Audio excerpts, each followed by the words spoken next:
So number 11 then from paper 2 of the 2025 Advanced Higher Maths. Substitution. Use substitution, this substitution here, the nasty bit, you know which bit to go for, to find this integral, this indefinite integral. Well, if you were to do du by dx, that would just end up as 4x, take that across, 4x dx. Now, you could use that straight away to do the substitution, because now you've got the two substitutions. That just involves searching for a proper location for them. It's like doing a jigsaw. There's a bit of pattern searching. So the u can replace this. Well, you can spot that there, so it slots in there. What about the du? It's got to slot in. Also, I need a 4x dx. I've got an x dx, I haven't got a 4, so you can slot it all in, because obviously that will be, the u can replace that, the du can replace those two parts, but I've got that 4, and that 4 wasn't there, so I'll have to take that out. So I've only got a quarter of what I needed. Now, that's, if you like, that's the formal way of doing it.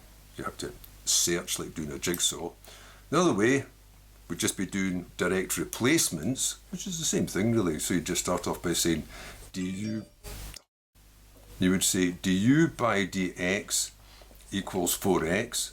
But I'm going to rearrange it to read dx equals du over 4x, because then I can just directly replace that without having to search for parts.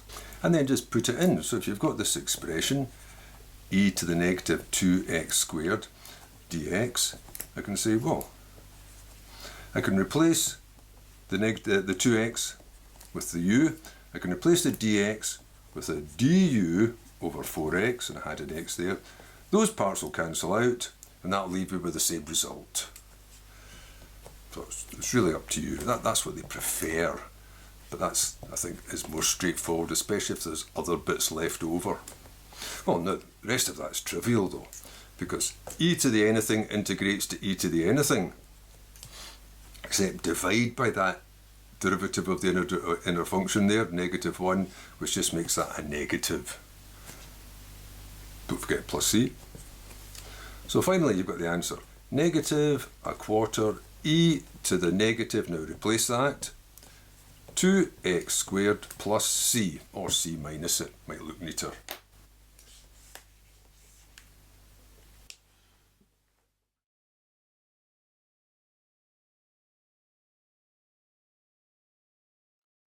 Now in part B, it says, this diagram shows part of a curve with this equation here, 4 root x over e to the x squared.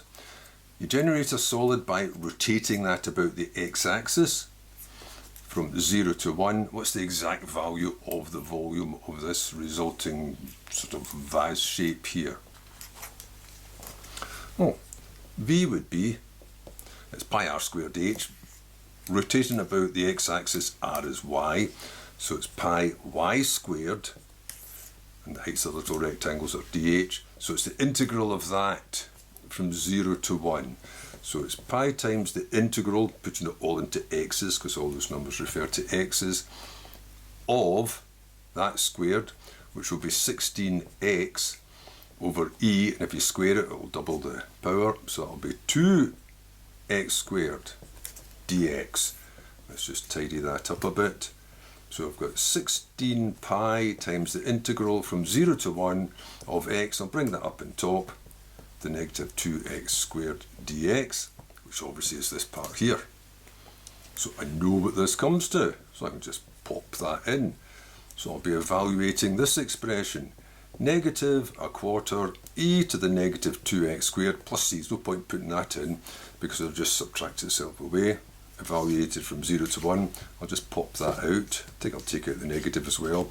So that leaves me with 4 lots of pi. And then evaluating this will be e to the what? E to the negative 2 minus e to the 0. And then I'll just pop that back in to reverse that subtraction. So I've got 4 pi times, and that would be 1 minus, because it's reversed by that, I'll put 1 over e squared. And that's it.